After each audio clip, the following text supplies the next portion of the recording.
Good morning, everybody. Jean here. I was just wanting to show you the basics of free motion quilting.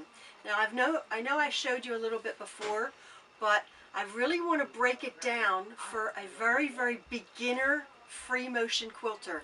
I was going online and on YouTube, and I was looking at free motion quilting tutorials, and it seems to me, even though I'm quite an expert at it, the tutorials sort of started at perhaps step 7 in the free motion quilting, assuming that you knew everything. So pardon me if I'm dumbing this down, but I thought for the absolute beginner free motion quilter, I was going to do this tutorial.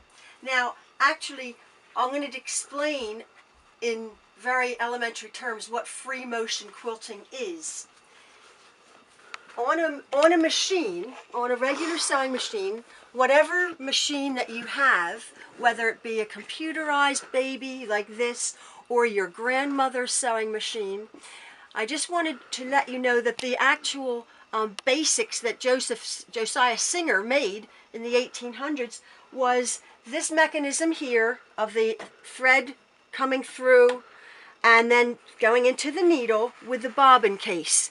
The needle goes down into the bobbin case and hooks on the bobbin and brings that thread up. This machine is just a extravagant version of one of the first sewing machines. The reason I'm saying this is that with free motion quilting, every machine has these little teeth here, the original ones. Even on treadle sewing machines from your great-grandmother, they will have these teeth here, and those teeth grab your fabric along and guide it through. With free motion quilting, as I've explained before, the needle just goes up and down, and you say, well, how can the needle just go up and down and not guide the fabric? It's because these feed dogs here, that what are they called, these teeth, have to be disengaged. They have to go away completely. Now, in the olden days, free motion quilting, actually, when it started, it began as they didn't have all the computerized things to drop the feed dogs or to cover them. People would suggest that you took a business card or a piece of cardboard, thin piece of card, cut a hole in it, and just tape it onto your table so that those feed dogs won't be in contact with your fabric. So literally on a treadle sewing machine, you can do what this machine with all the bells and whistles does. Those feed dogs somehow either being dropped or covered, or even with a bootleg way of covering it with a piece of card, you can free motion quilt. I'm lucky enough, as most of you are, even if you have a basic machine, go to your manual and see how you change your machine from a straight stitch to the free motion quilting stitch. Now along with that comes the foot. You have your regular foot that comes with your machines. Now this is my 1/4 inch foot that I use most of the time in my quilting. So I just take this off and I put on this foot. This is called an open-toed free motion quilting foot. There's big feet, there's for free motion quilting, there's all sorts of different feet. There's large feet, open-toed, they might be called darning feet. So whatever your machine calls for to do free motion quilting, that's what you want to do.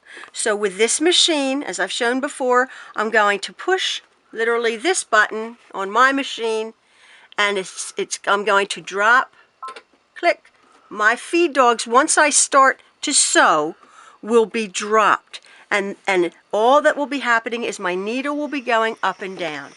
Now for demonstration purposes, again, what I've done here is I've just made a quilt sandwich, and it's small.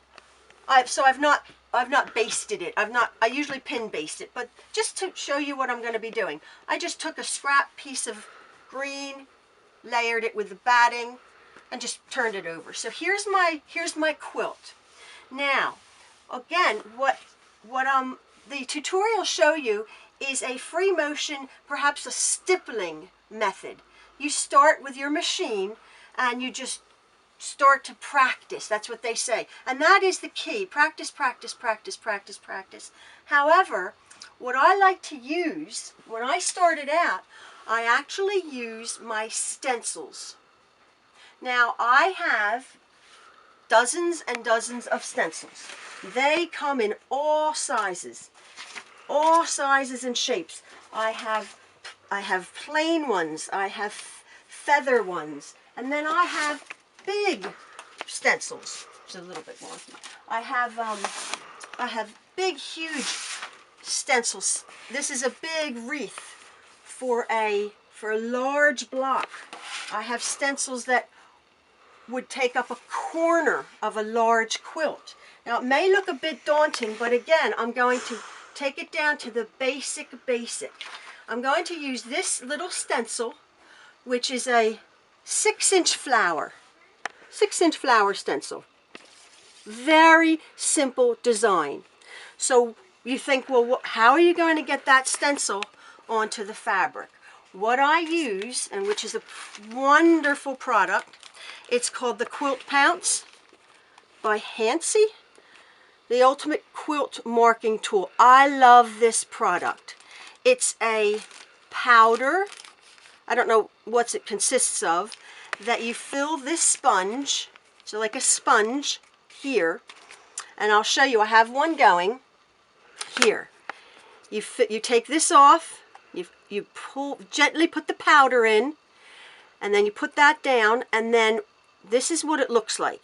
It's like a cloth sponge with the case. Now, this is white, this powder, and you'll see people are always asking how to mark quilts, Well, this is what I use. Now, I want to, again, for demonstration purposes, I want to quilt this flower onto my thing. I take my sponge, which has been filled, and I literally wipe it across my design. Now, they say to pounce, which is fine. I just sort of scrub it into that stencil, just as you would stencil with paint. Just make sure each line is filled. Then blow off the excess. The beauty of this product is it comes off beautifully. They call it, I was just looking at this, they call it the iron off. I don't iron it, it just literally just brushes off. But it stays long enough to stitch out your design. Now here's my design. Oh my word, I have a flower to be quilted in my 6-inch block or wherever. So again, I will just take this over to my machine. Very simple pattern. And I've used light color thread here to show you on my dark. And I think, well, where will I start stitching this? I'll go from the middle of one, and with free motion quilting, it's not like hand quilting. You will have to go over a design. And you think, well, that's hard to do. It does take practice, but it won't be perfect, but that's okay, because from a distance, it'll look absolutely fine. You'll see what I'm saying. Now again, perhaps with a basic seamstress or basic quilter, you do realize in order to not have that crummy bird's nests of the beginning of a stitch, when you sew, you think, how do I get rid of that? As in dressmaking, it's a different animal. What you do is to make sure the back of your quilt just is as lovely as the front with the stitching. Again, this is a basic quilting technique. You take your top thread, and I want to start, say, at this point. I bring my needle down, always turning my wheel towards me. I bring my needle down into the fabric, one turn or so, and you can see, as we said, that it's engaged. It has pulled up with that hook. It has pulled up the bobbin thread. So I want to hold this top thread, and magically, there comes my bobbin thread. So here's my bobbin thread. my top thread, and my needle is down, and my needle's down, and this is where I'm going to begin my free motion quilting stitch. Now I lower my presser foot. Now you think free motion quilting gives you the opportunity to go forwards, sideways, backwards. That's the beauty of it. You're in control of the fabric. So on this design, this flower, I'm actually going to start here, and then I'm going to trace that line back up, and then I'm going to come back down. Now I hope it works out because I'm on camera, but this is how I will do it. I neither go too fast nor too slow.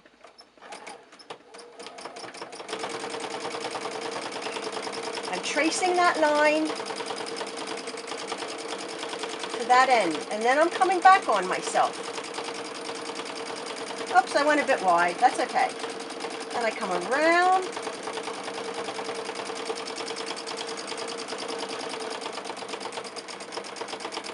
And I go back on that line as best I can. Now, it is difficult at first. It does take practice. Your stitches will be all wonky. You may go 1/4 of an inch, and then you may go 1,000 stitches in one hole. It does take time. There's no stitch regulator. As I've said before, you are the stitch regulator. And it does take practice. But I find with a stencil, as opposed to perhaps trying to make up the design yourself and maybe working yourself into a corner, with a stencil you're thinking, oh, I can follow that line. So here I am. I'm going to come back on this little circle and come back on this petal, following that white line. Here I come back down my petal, and I come over here to this wide petal.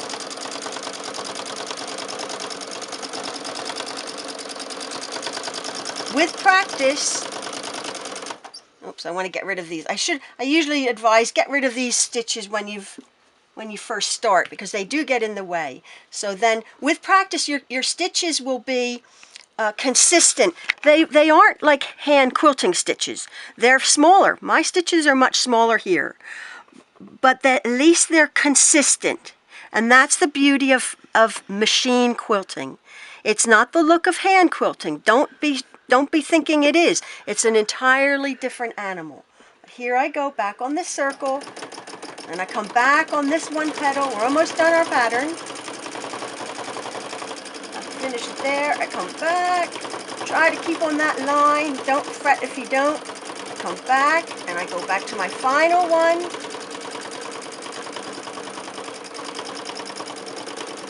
And I come back here. Now what I want to do, I want to clean up this middle circle.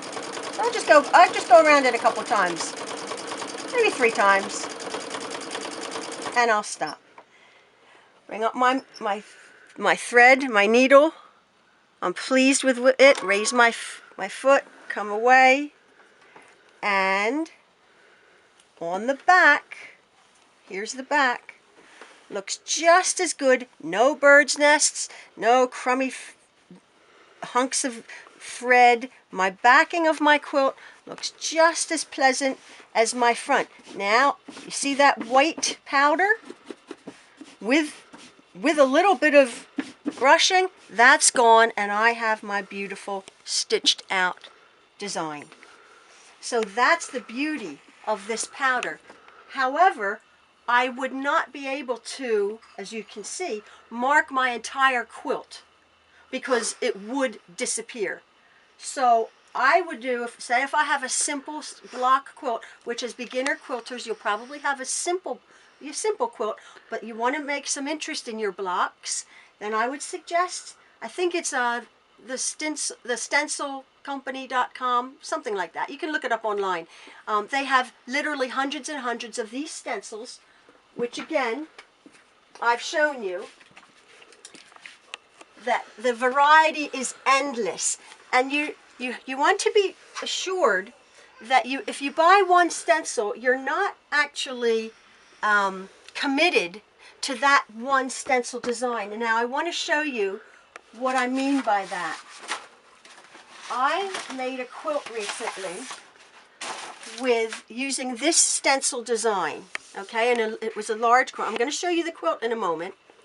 Now I had my quilt with stencil, but it wasn't large enough for my circles, my blocks that I did. So I want to show you the quilt that I made using this stencil. It was a very modern quilt that I started with just this illusion of a lighter blocks, which was a little bit difficult, but that's that. You could have just done applique circles. But here, I wanted to use this stencil. Now in the middle, as you can see, this yellow block here, here's my stencil, and oh my word, I did the chalk, and then I realized, oh, it's not big enough to fill the outside. So what I did, I stenciled it out with my chalk, and I stitched it out, just like I did that other one. Look, I just went around here, and I went around, and I filled in the circle, as you can see. As you can see, here's my stitching on the stencil. But then it stopped here, as you can see with my stencil. So I just went back and I eyeballed 2 more stitching lines to fill this circle. It's called like echo quilting. I just echoed the outside of this stencil, and it looks as if it was that stencil alone. Now what my purpose in talking about this is, with stencils, they offer a marvelous opportunity to use all sorts of parts of the stencil. If you see this block here, this gray here that I wanted to fill in, I just used this part of the stencil. So if you can see that, I just used the middle part of here. So one stencil can actually open up a world to you, even if it's a small stencil. Here's another stencil I got. Now this would be a large circle, but I could just use the heart if I wanted to, or this little heart wreath right here. So stencils and chalk, to me, are the way to go. It makes a quilt come alive. I want to show you another quilt I made.